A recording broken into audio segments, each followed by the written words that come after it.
Hi everyone, this is Mrs. Tevis-Finn recording from room 114. Welcome to part 3 in our Reconstruction series, and I have for you a picture that I would like you to pause and let's talk about. Remember, I choose pictures for a reason, so before we even start to fill out the guided notes, just jot your reaction to this photo. What does it make you think their life is like?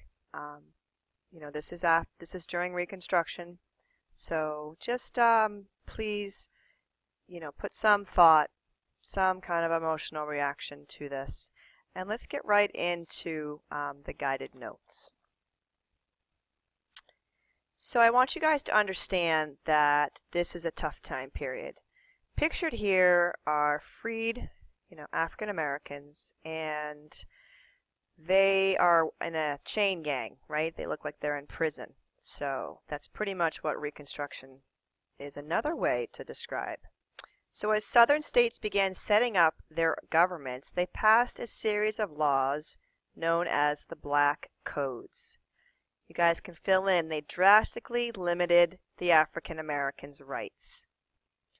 African Americans were required to enter into annual labor contracts. So guys, that would mean that they would be heavily supervised. Anything off of the farm, right? Let's say one of the freed slave wanted to become a blacksmith, a skilled trade, that would alert whites of a possible threat, and so they would make African Americans apply for permission into that trade. And so the next thing you guys should note is that they were forced to accept apprenticeships, and some could even be beaten or whipped while working under these apprenticeships. So think about apprenticeships as very similar, I think, to being in a servant-master relationship. We're going to keep going because several states required African Americans to set specific work hours and even get licenses to work in a non-agricultural job. Remember my blacksmith example. So the Black Codes infuriated, angered the North.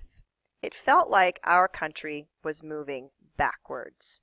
And so I did give you guys room to write down 2 examples of Black Codes. Let's see. Oh yeah, here they are. They're shocking, but they're real. So Mississippi and Louisiana. You can see that they were passed by the former Confederate states. So that one says they cannot keep firearms above. So you guys should know that was one example. And this one, they can't even rent or keep a house within the limits of the town. So that means that they have to live outside of the downtown. So put down those 2 examples and we'll talk about them in our groups and in class. Next, Congress realized something needed to happen. They passed, fill in, the Civil Rights Act of 1867. This granted citizenship to all persons born in the United States, except Native Americans. It allowed African Americans to own property and be treated equally in the courts, something that they had never before experienced. I don't know if you guys know this, but on the Supreme Court, judges were still slave owners. Former slave owners, sorry. So the radical Republicans were worried that they would overturn the Civil Rights Act.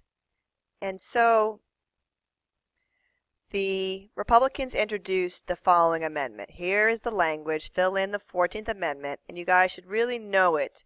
It guaranteed the rights of citizenship. You can see the wording there, due process, fair trial. Is there support for the 14th Amendment? Yes and no within the Republican Party, but they are pushing for this because they're worried about the Supreme Court. There's awful images here, and if you've seen any civil rights movies, it just gets worse. So guys, I'll just give you this one example to fill in on the next line. There really was increasing violence during this time. So it was like a second Civil War in many ways. So guys, in Memphis, Tennessee, there was a white mob that came to the black community, killed 46 of the African Americans, and burned down their homes, churches, and schools.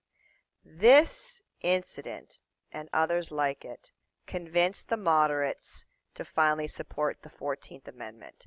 So it shows you guys that the Republican Party was not united right away, and that the moderates finally see that these people need to be treated equally under the law. President Johnson attacks the 14th Amendment. He is set himself up against the radical Republicans. He pushes for his plan, which we've gone over in our groups. So in March of 1867, Congress passes, please fill in this right here pictured, the Military Reconstruction Act. Put yourself in a southern state of mind, in a southern town, and what it did is the following. It divided up the former Confederacy, not Tennessee, because it had ratified the 14th. And you guys should note, remember Tennessee is where Johnson's from. But so guys, what it did is it divided the South into 5 military districts with a Union general there in charge.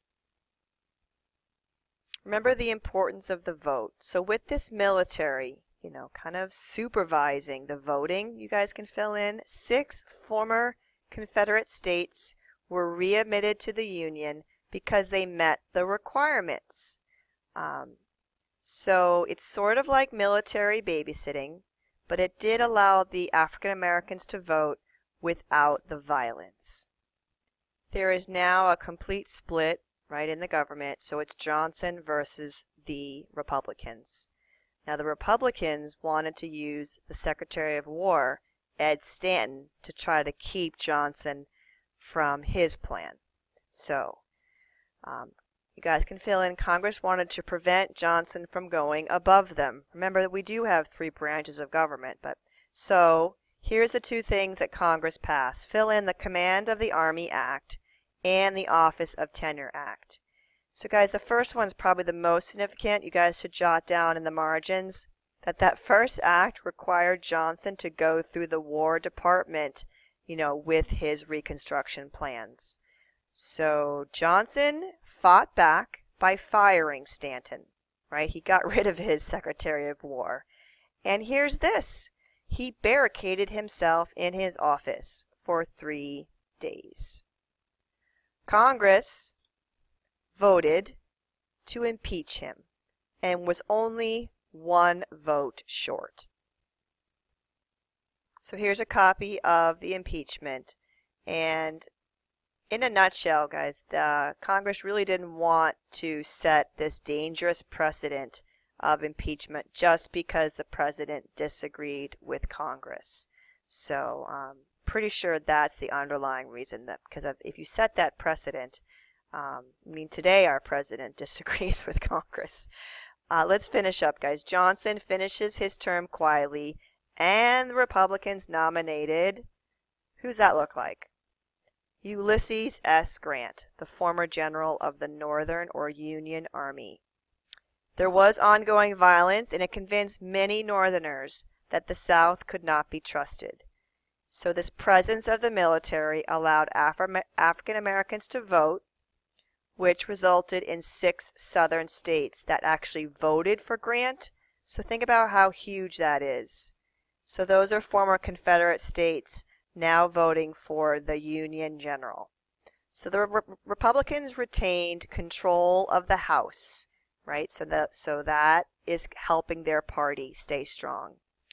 Lastly, the Republicans passed the 15th Amendment because they had a majority in Congress and a trusted new president.